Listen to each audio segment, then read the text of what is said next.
The following program may contain coarse language, violence, nudity, mature subject matter, or scenes which may not be suitable for all viewers. Viewer discretion is advised.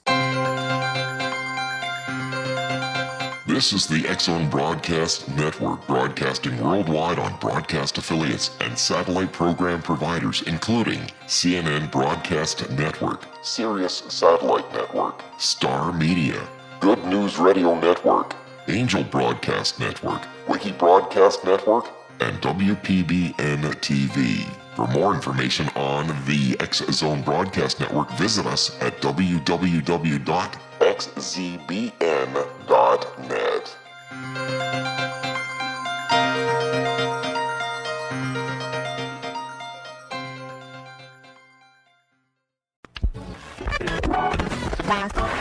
All Hit Radio.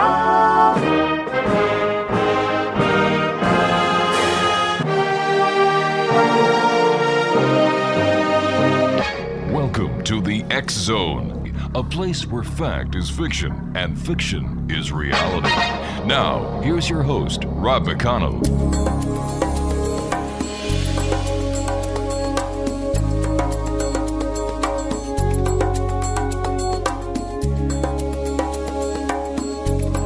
Welcome to the X-Zone, everyone. My name is Rob McConnell, and for the next 4 hours, I'm your host and your guide as together we cross the time-space continuum to this place that I call the X-Zone.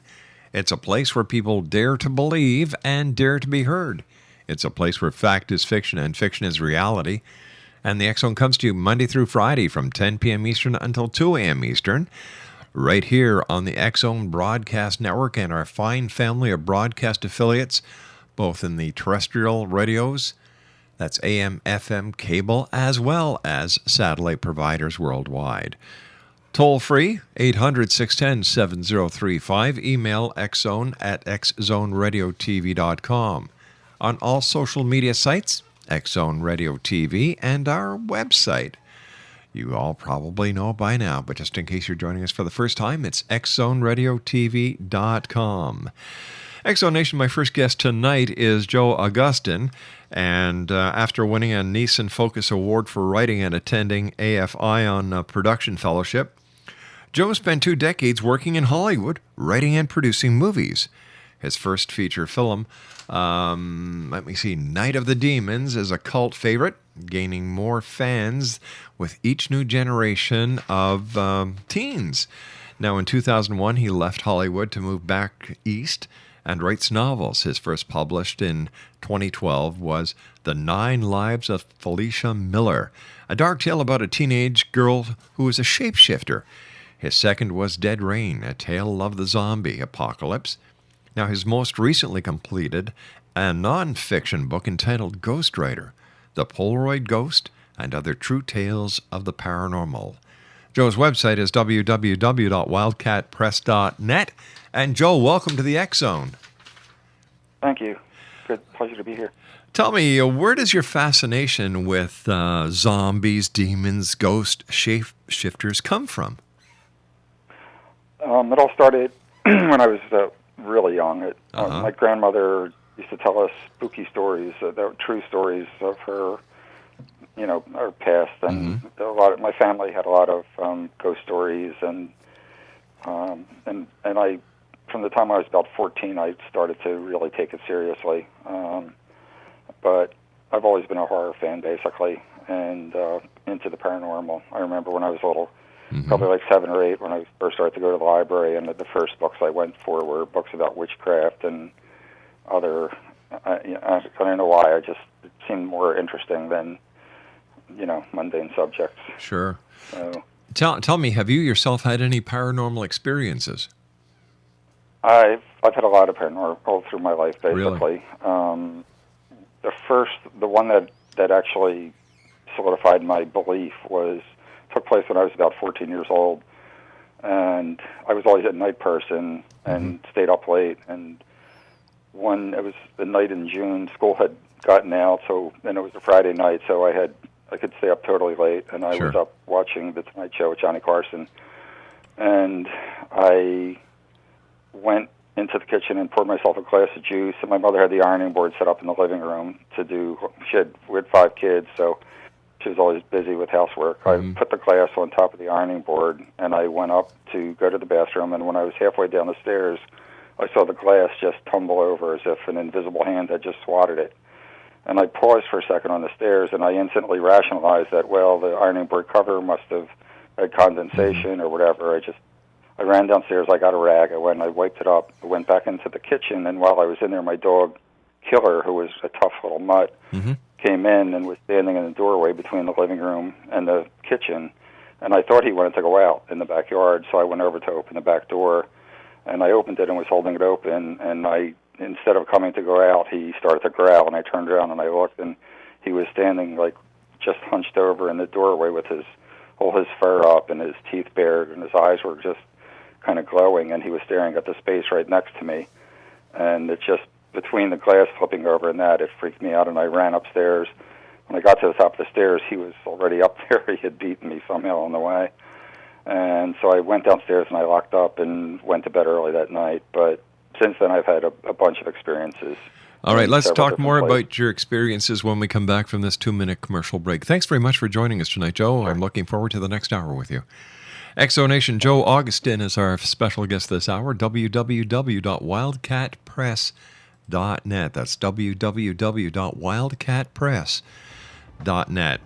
This is the X Zone. My name is Rob McConnell. The REL-MAR multimedia app is now available at Google Play, also at the Apple Store, and on Amazon.com. You can listen to the show, you can listen to the archives, you can read the X Chronicles newspaper, watch the X Zone TV shows, as well as find out who's coming on the show and the events.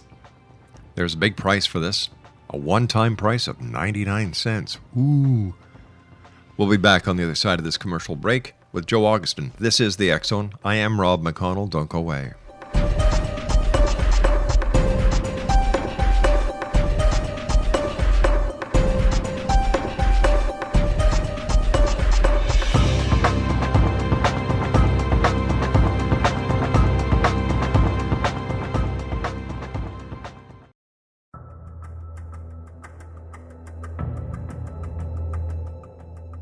Modern Esoteric, Beyond Our Senses by Brad Olson, consummates the lifeology story about where humanity originates. It is the lost continents, the primitive wisdom, the mythos of creation, and the rethinking of ancient history as we are taught in academia. There is much more to the story than what we have been told. As this is the first book in the Esoteric series, Modern Esoteric starts at the beginning of time and accelerates up to this modern age. Future Esoteric is book 2 in the series and takes a forward-looking position ahead of today with an open and honest examination of the ET issue and various unexplained phenomena. To discover the writings of author Brad Olson, visit www.bradolson.com. That's www.bradolson.com.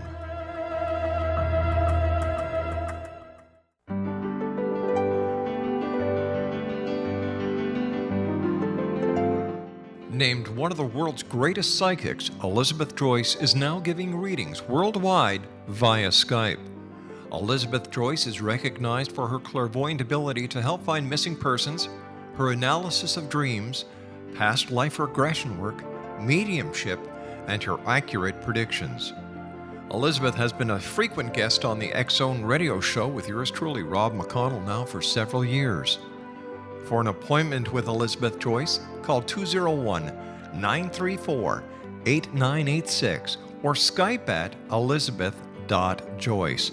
And for more information, you can always visit Elizabeth Joyce online at www.new-visions.com.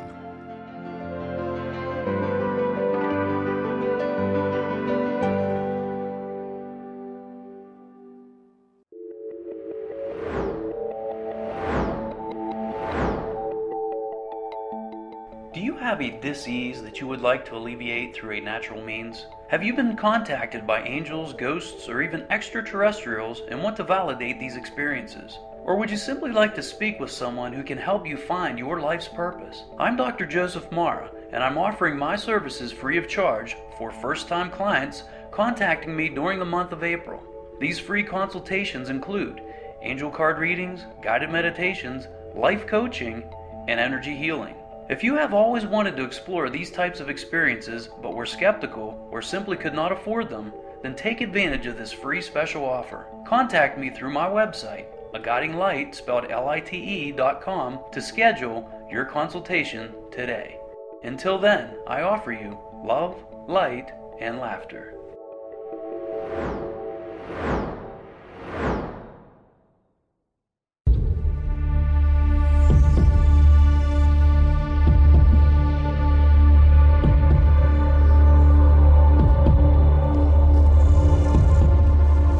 Welcome back, everyone. Joe Augustyn is our special guest. Augustyn, I should say, is our special guest. www.wildcatpress.net is his website. And Joe, why do you think, here we are in the 21st century, everybody's got high-tech gadgets up the yin-yang, and yet everybody likes to get the bejesus scared out of them. They love watching vampires. They love watching werewolves. Zombies are a big thing. How come? I think it's basically just escapism. Horror gives people a cathartic experience. It basically takes you a step beyond all the anxiety that we encounter every day, although these days it's pretty hard to compete with the real-life anxiety. Isn't it? Isn't that the truth? But I think that's the root of it, is that people basically want to get taken to a place where that is kind of abstract, so they can forget about the everyday reality and get focused on this abstract horror, and then have it resolved at the end in a way that hopefully releases their tensions that were built up during the experience. Geez, the way you describe it sounds therapeutic. It is. I think it is therapeutic. I think that's why it's so popular. You know, 2012 was the year of the great apocalypse. We had everybody, well, I should say the majority of people actually believed the world was going to come to an end on December the 21st, 2012. Then we have all these religious cults that are predicting the end of the world. The apocalypse, is this the easy way out for a lot of people? I think that it just seems like we are closer and closer to a real apocalypse. And so people, I mean, you see what's happening today in the news in the Middle East. And so I think that's, and maybe for some people they actually would like it to come true. I don't know. They're sort of, a group death wish or something, or a chance. I think that there's a kind of curious thrill in like the whole zombie apocalypse thing. I think a lot of people would like to be involved in a zombie apocalypse where all the society breaks down and all the rules. It's, you basically are left to your own devices and your own skills and smarts to survive, basically, with the freedom to, just have an enemy that's like there's no moral attachment to dispatching the enemy, basically. So Is it the fan that dictates to the producers, or is the producer the one who dictates to the fan? I think that that basically the producer has to do what is right for the producer. Unfortunately, I think too many producers do go the other way, and that's why we have so many lemming productions coming out of Hollywood. A film like Saw hits, and then over the next 5 years, you get 10 different versions of Saw that are not as interesting. The first one might have been interesting because it was novel, but as the novelty wears off, they just become tedious, basically. Yeah, what are they up to? Rocky 795 by now? Talk about The Walking Dead. Poor Sylvester Stallone doesn't look that well these days. He looks like he's Walking Dead. You shared with us one of your paranormal experiences. Would you be able to share another one with us? Sure. Actually, the house I live in, I've had a lot of experiences in. I found it, when I moved back from California, I lived in New Jersey for 2 years on the New Jersey shore at my brother's house. And then I was interested in moving back to Philadelphia, and I had this particular neighborhood picked out that I liked. And my brother found a house for sale in the neighborhood, and it was really cheap. It was literally about the price of a mid-range car, and which was about an eighth of what homes in the area normally would go for. So we thought, well, let's hurry down and take a look at it, and we were the first people to go down and check it out. And it was a shell. Basically, it's a house that was on a really nice block, but it was a twin home. There was a house next to it and it has a double lot, and it had been basically abandoned for about 30 years, and I snatched it up and started to rehab it. And the first thing that happened was that my brother Ron came over. He's a really good plumber, and Good he was helping evening. me to restore the bathroom. And welcome to SitePath. Whoops. Go ahead. I'm sorry about that. And while he was working, I was standing in the doorway of the upper hallway handing him tools as he needed them. Mm-hmm. And all of a sudden I heard this weird noise downstairs. It sounded like a giant bird with like 4 or 5 foot wingspan flapping like crazy. And I ran downstairs, and when I got to the bottom of the stairs, the sound stopped. But I ran to the door, and I looked outside. There was nobody there. I didn't know if somebody was pulling a prank or what. But nobody was there. It was nothing. I went back upstairs, and my brother said, "What happened?" And I said, "Didn't you hear that?" He said, "No." And just as I said that, I heard another noise downstairs. This time, it sounded like somebody had walked into the living room with a big metal toolbox filled with wrenches and thrown it down onto the floor. Really loud and distinct sound. And I ran down as fast as I could. There was nobody there. I ran outside, and I looked. There was no way anybody could have gotten. I'm in the middle of the block, and nobody could have disappeared, basically. So that was the start of it. And then a few months after that, I was working. Like I said, I'm a night person, and I worked all night. And then I was up. It was literally 4:45 in the morning, because I've noted at that time since that things happen in this house often at that time.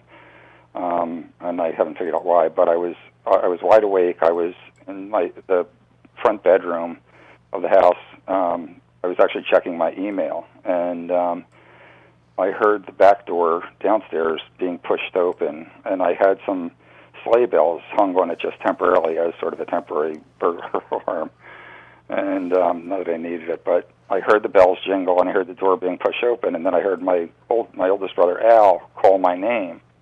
And I thought that he had probably come into town from New Jersey and gone out like drinking all night at the bars, and then decided to come and crash it, And it didn't make any sense, but I ran downstairs and there was nobody there. The door was locked. There was no disturbance at all.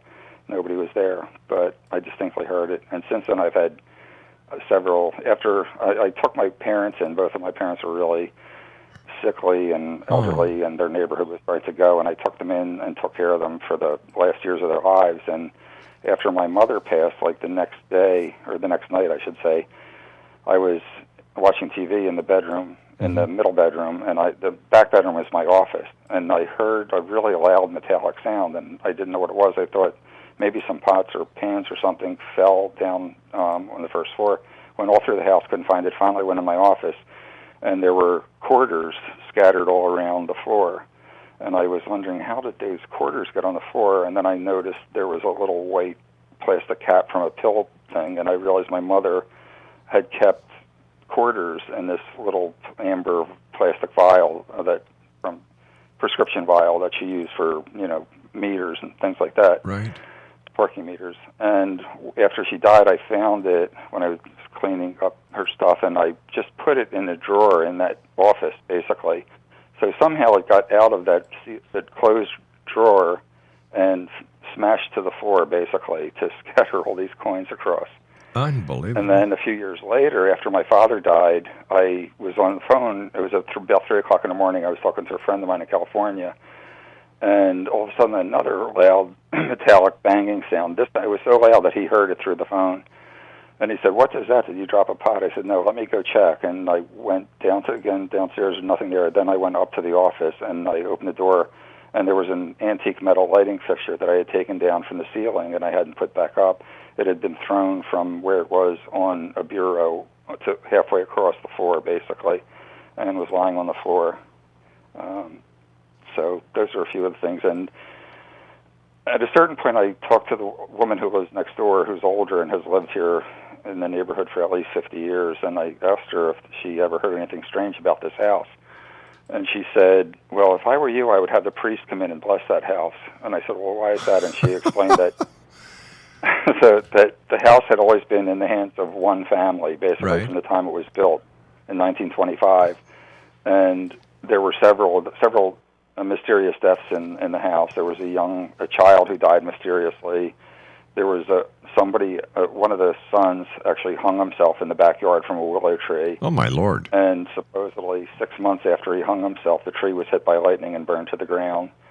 And then there was a daughter who was about 30 years old, and she, in the late 50s or early 60s, came home from a union meeting and told her mother she felt tired and just went up to bed and went to sleep and never woke up again. And the final occupant was the son, the one surviving son, basically, who apparently was not all there. And he actually inherited, the mother was like an investor in real estate and left him half a dozen properties, and he would just wander and spend a day at this one and a day at that one, but he never did any repairs or upkeep. And so at one point, the pipe into the house, the main water pipe burst, and it became uninhabitable, basically. There was no plumbing at all, and he wasn't fit to take care of it, basically. The neighbors would feed him when he came by because they felt sorry for him or whatever. So although he owned it for like the last 30 years of the family, owning it, he barely spent any time there, and it was virtually, abandoned, basically. And then after he died, a cousin who lives across the river in New Jersey inherited it, and he just wanted to get rid of it, so he put it up cheap to get rid of. And so let me ask you this. We've got to take a news break very shortly, but I'd like to know at this point, did you call a priest in? No. I don't feel uncomfortable with this stuff. I've had so many experiences over the years, and I basically, I don't know, I just don't feel threatened. I believe in a spirit world, and I believe that there are spirits all around us all the time, basically. And I think a lot of the experiences I've had in this house of a paranormal nature were definitely like kind of teasing, kind of mischievous experiences where once I was lying in bed and I just heard a voice right in my ear just say boo, like a little kid or something, trying to scare, like almost like a cartoon ghost, basically. And another time I heard like a female voice say hello, and it was as if she were like standing right next to me with her, So it could be the ghosts of the people who lived here before, or I don't know. There are a lot of different theories about spirits, and so is it safe? Is it safe to say that Casper and his gang live in Philadelphia, PA? I would guess so. All right, Joe, stand by. You and I have to take our news break at the bottom of the hour. Exonation, Joe Augustyn is our guest. His website is www.wildcatpress.net. That's www.wildcatpress.net. And Joe and I will be back on the other side talking about, one of his movies, Night of the Demons. We're going to be talking to Joe about his newest book, which is nonfiction. It's entitled Ghostwriter, The Polaroid Ghost and Other True Tales of the Paranormal. My name is Rob McConnell. Joe and I will be back on the other side of this news break. Don't go away.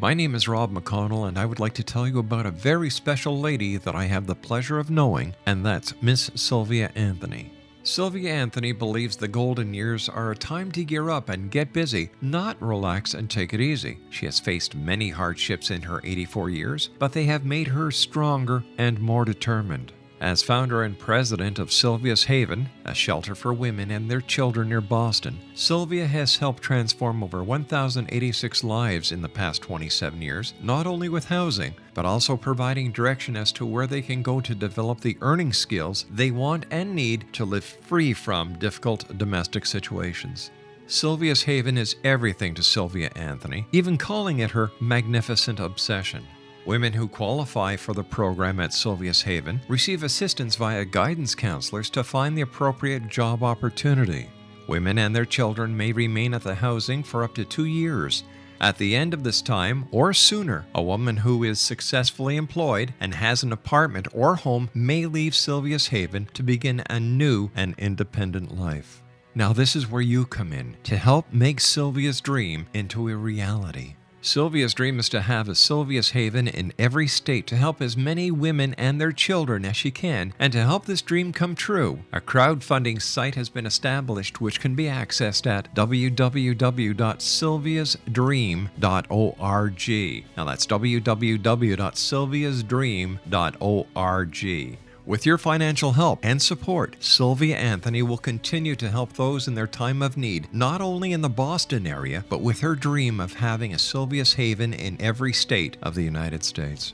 Your help is needed to make Sylvia's dream come true. Please visit and give at www.sylviasdream.org. Once again, www.sylviasdream.org. And remember, the only difference between a dream and reality is just doing it. We need your help to make Sylvia's dream come true. Visit www.sylviasdream.org. Once again, www.sylviasdream.org.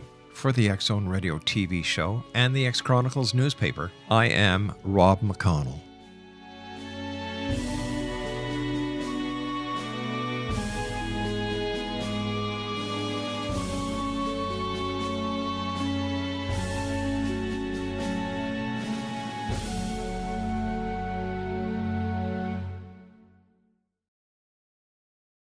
The following program may contain coarse language, violence, nudity, mature subject matter, or scenes which may not be suitable for all viewers. Viewer discretion is advised. This is the X Zone Broadcast Network, broadcasting worldwide on broadcast affiliates and satellite program providers, including CNN Broadcast Network, Sirius Satellite Network, Star Media, Good News Radio Network, Angel Broadcast Network, Wiki Broadcast Network, and WPBN TV. For more information on the X Zone Broadcast Network, visit us at www.xzbn.net. Welcome back, everyone. Joe Augustyn is my special guest. His website is wildcatpress.net. Joe, did you enjoy doing movies, or do you enjoy being an author more? Or do you just enjoy them both? I enjoy them both. Movies are definitely more physically demanding, and that was the reason I retired from producing movies. When I did my second film as producer, which was called Night Angel, it was based on the legend of Lilith. It was so intense. I mean, we had so many locations in such a short schedule, and it was a lot of special effects and stunts and all sorts of crazy stuff. And by the time it was over, I literally had developed chronic fatigue symptom and was in bed for 6 weeks and couldn't even get out of bed. Oh, wow. So I realized at that point that it was not worth it to do independent films on a low budget, where you have, you're really fighting for every ounce of control just with circumstances. And I'm also, because I'm a night person, it's easier for me, and I'm more solitary. So writing is, I went from being a writer, producer, to just being a screenwriter for about 10 or 15 years, and then went into writing novels. When I came back here, my intention was to write novels right from the time I came back here, but I just got a few assignments still from California, long distance, and so I continued to do some screenwriting. And then I was interrupted by taking care of my parents who were ill, and then I finally got around to starting to write novels back around 2007 or 8, and I enjoy it. It's more, I can work on my own schedule. I don't have to get up at 6 o'clock in the morning and rush out to the set to be there to make sure everybody's there on time. And because I was a really hands-on producer, I would literally be the first one on the set and the last one to leave. One time on Night of Demons, I had the grips told me to get lost because I actually stayed behind. I was helping to roll cable. I don't know if they felt that I was critiquing them or not, but I was just trying to help out. So, how long of a production, or how long was the actual film Night of the Demons? How long did it? Was it 45 minutes, 90 minutes, 65 minutes? No, it's a feature film about 90 minutes long. And it actually played theatrically. Really? It went out regionally. It opened in Detroit. That was the first city. And it actually, when it opened, it was the same weekend as the Last Temptation of the Christ, and that was number one on the variety charts with a per-screen average, and we were number two. And it played for about 6 weeks in Detroit, and then it opened in New York around Thanksgiving, and it played all the way through Christmas, and that was like in 70 theaters. It was doing really well. It played city by city, but it was like in a wide release in each city, so if you were in that city, it appeared to be a big movie, basically. And did really well, and then finally they took it to down south to Texas, and they got hit with a freak snowstorm, and it still did all right, but it didn't do the big numbers that it had done in the Northeast. So at that point, the producers panicked, and then they just took a really lucrative video deal and sent it to video. Wow. But it's fun to see it on the screen. I saw it like 2 years ago at a horror convention with an live audience, and it was a lot of fun. People were laughing at the right parts and, scared of the right parts. All right, so you've got a 90-minute feature. Now, how long did it actually take to produce that 90-minute feature? We shot for about 4 weeks. Wow. And it was a really good shoot. It was really easy because basically we had one location. There was one main location of a haunted house, which plays through most of the movie, and then a few other, assorted exterior locations. But we were able to plan our crew on this location. It was a fenced property, and we were totally self-contained. We had our production offices in parts of the building, and we had, we're shooting in other parts. So that made it really easy, because a big part of shooting a feature film is having to move your equipment from location to location, because that eats up a lot of time, and then when you're actually shooting, you're much more under the gun. And that's what happened on the second feature. We went from having basically one location in the first film to having 28 locations in the second one. And we had to do 28 locations in the same schedule, 24 days, basically. My Lord. So it was really insane. You see, I don't think the majority of people who go to a movie, sit down, they have no concept what's behind it. And I think that's a good thing. It is? I think more people today, like the kids especially, are more in tune. A lot of them go to fan sites, and they understand how the special effects are done and whatever, but to me, that takes a little bit of the magic away from it. I think that it's better to just lose yourself in the experience and do it. I mean, it's one thing if you're going to work in the industry and you have to understand all that stuff, but otherwise I think it's better to just go and enjoy the movie. Now, but it is a lot of work, and there's so many people that, even a low-budget film like ours, which cost about $1.2 million at the time, which was low budget back in the 80s when you had to shoot with 35mm film and, a huge crew. Today they make movies that, with the same type, now with all digital effects and everything, you can do a film for $100,000 that would, have the same production value, basically. Tell me about your book, your new book that you've just completed. It's a nonfiction entitled Ghost Rider, The Polaroid Ghost and Other True Tales of the Paranormal. What's it all about? Yeah, the first half of the book, it's actually divided into two parts. The first part are my own true ghost stories and those of my family and friends, basically. Some of the stories I told you, and then a bunch of others, maybe, The second half of the book is about phenomena. I have a friend named John Matkowski who we actually went to film school together in Philadelphia before I went to AFI, and we became friends. And then I moved out to California, and he moved out and crashed at my place until he, and we became roommates for a while. And then his father gave him money to buy a house in California.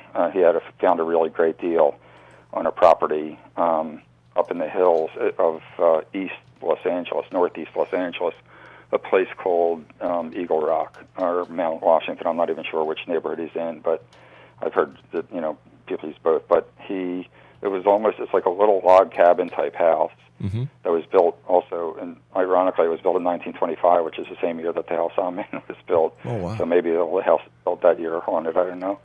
But there were some weird things that happened early on in the house. He had a roommate early on when he first bought it, and that roommate became so frightened of the house, he was hearing footsteps on the roof and insisting that they were like hobnail boots and whatever. He got so freaked out that he eventually moved out. And then I stayed there for 2 weeks around 1990, and I had some experiences that were a little strange. A lucid dream that was really kind of bizarre with his dog, who was a really sweet lab, appeared in it, but with these huge, like, vampire-type fangs. Oh, my gosh. And then after I woke up the next morning, I had 2 puncture marks on my foot, and they actually stayed on my foot for about a year after that. But the Ghost Rider phenomenon actually started around 1993. John had a new roommate, also named John Huckert, who moved in, and John Makowski was at work, and John Huckert was home. He's a screenwriter, and at the time he was a struggling screenwriter, and he was working at a desk, and he sensed something across the room. His parents had given him a Polaroid camera for Christmas, and he literally had only shot like 1 or 2 shots with it and didn't want to use it up because Polaroid was expensive. And when he told me that, I kind of found it a little shit. But then when I looked at the numbers on the film, it confirmed that he told the truth, that the same film was in there since the time he bought it. But anyway, what happened was he was sitting at his desk. He sensed something across the room, and he just he picked up the camera and took a picture, and nothing happened. And then he just continued to write, and then the bathroom door at that same area swung open. And at that point, he picked up the camera again and took another picture. And this time, a really startling image came out when the film developed. It was a really strange, ghostly image, which is it's on the cover of the book. And he snapped off like 2 or 3 photos in quick succession, basically. And the interesting thing is that the first image is of this weird, strange ghost. I call it the poodle skin because that's what it looks like. Somebody skinned the poodle, and the skin is just sort of floating in the air. And then the second one looks like the exact same image, except it's closer to the camera and it's moving forward like in 3-dimensional space. Mm-hmm.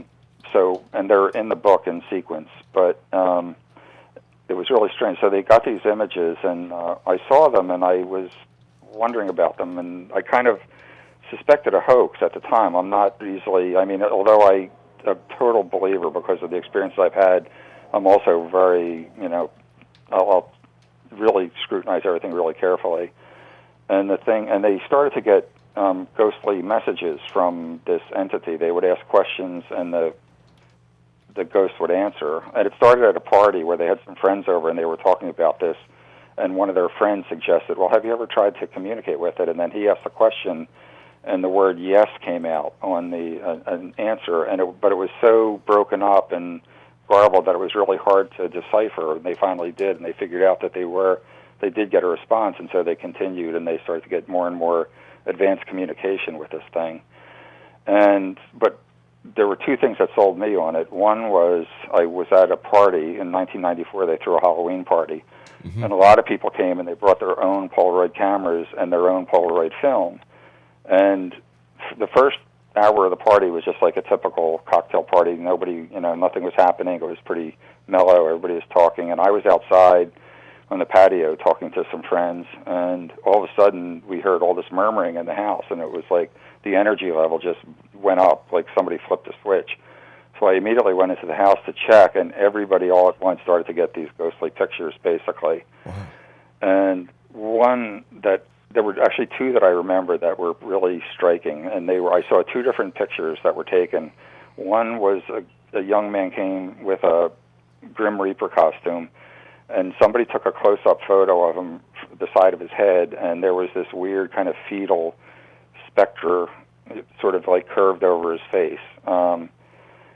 And it was really bizarre, but it was so striking that it just stuck in my head. And then the other one was a young man came dressed as Charlie Brown, the cartoon character. Right. And when somebody took a picture of him, and in front of his head was totally obscured by these weird little ghostly squiggles that looked like somebody, if they had been red, it would have looked like somebody had just blown his head off with a shotgun, basically. And he was so freaked out when he saw the picture that he left the party afterwards.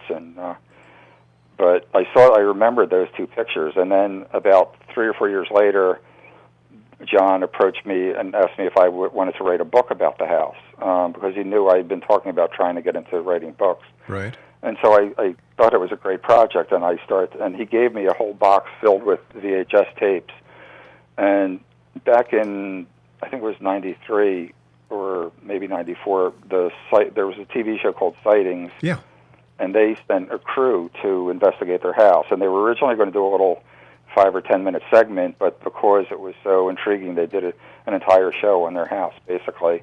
And they brought Terry Gaynor, who was one of the parapsychologists from UCLA, who had been involved in the entity investigation. And they also had a photographic expert from, I think it was the Brooks Institute of Photography. And he came with a box of Polaroid film that had been sent from Polaroid. It was a sealed carton that had like half a dozen or a dozen sealed boxes of Polaroid film inside. And these videos that they gave me were the raw footage that the Sightings crew shot, basically. And I saw them on one unbroken take. They pulled one of the fresh boxes out from the carton, logged the numbers, opened it up, handed it to John Makowski. He loaded it into the camera. All this took place on camera, basically, on the video. Loaded it, and they said, okay, somebody asks a question, and then there's a woman in the room asks, are you an entity that's attached to a person or a place? And John snapped the photograph, and when it came out, the words genius loci came out on the picture, basically, and they had different foreign language dictionaries because it had sometimes, communicated in French or Latin. So they looked it up in the Latin dictionary, and the first person opened theirs, and they said, oh, it's a spirit that's connected to a person or a place, whatever it was. And then Terry Gaynor opened his and goes, well, my dictionary says it's a person or a place. So it was like a really ambiguous kind of answer to, the question. And that's the typical, like, there are a lot of really concise and pithy, answers that this spirit gives. And supposedly, they asked its name, and it said its name was Wright, W-R-I-G-H-T. And then when they investigated later, they found out that there had been a person named Wright who owned the property. I don't think he owned the house. I don't think the house was built there, or maybe an earlier house was built there, but I think he owned the property back in the late 1800s. So it's a pretty interesting story. But then later, when I was doing the book, I got interrupted, and then I came back east. And when I went to restart working on the book, I contacted John, and I asked him if he would send me the photographs, and he sent me a bunch of them. And I didn't see the ones that I had mentioned before of the two different guys. Right. There were, the two different photos, and I asked if he could find them. And he sent me a photo, and he said, is this the one you're talking about? And it was actually a third photo that was snapped by somebody else, but it was a wide-angle shot, and it included both of those two guys in the photo, and the same phenomenon was present in this photo, too. Unreal. Stand by, Joe. We've got to take our final break for this hour. Joe Augustyn is our special guest. His website is wildcatpress.net. And Joe is the author of Ghostwriter, The Polaroid Ghost, and Other Tales, True Tales of the Paranormal. We'll be back on the other side of this break. Don't go away.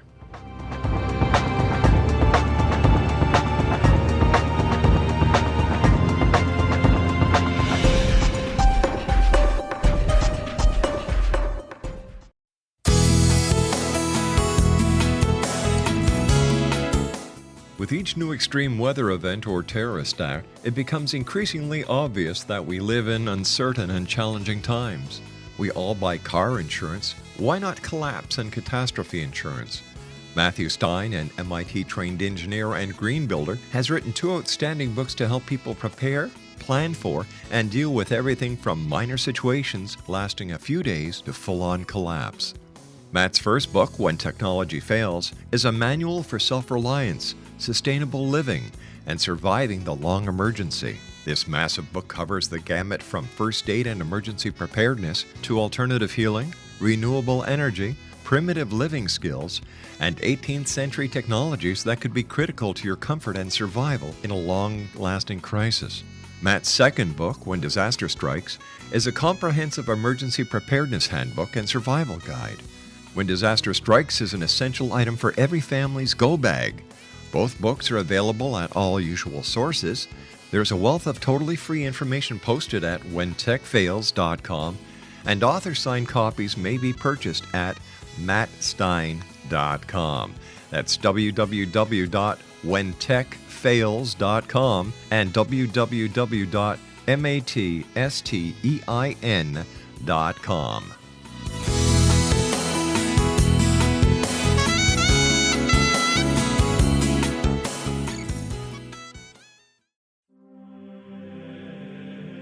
Rob McConnell here, presenting an overview for Nicholas Paul Jennings, author of a fascinating book, Amen. It presents facts revealed by Egyptologists, facts that enable us to understand why Amen is the beginning of creation of God. It provides recommendations for religious leaders of the major religions to unify their beliefs and teach the Word of God. Love one another. Amen informs people how mankind conceived God. It was the Egyptians that developed the concepts of a soul, a hereafter, and Son of God. And finally, after the worship of many gods, they conceived the belief in one universal God, the maker of all there is. For more information, visit www.futureofgodamen.com. That's www.futureofgodamen.com.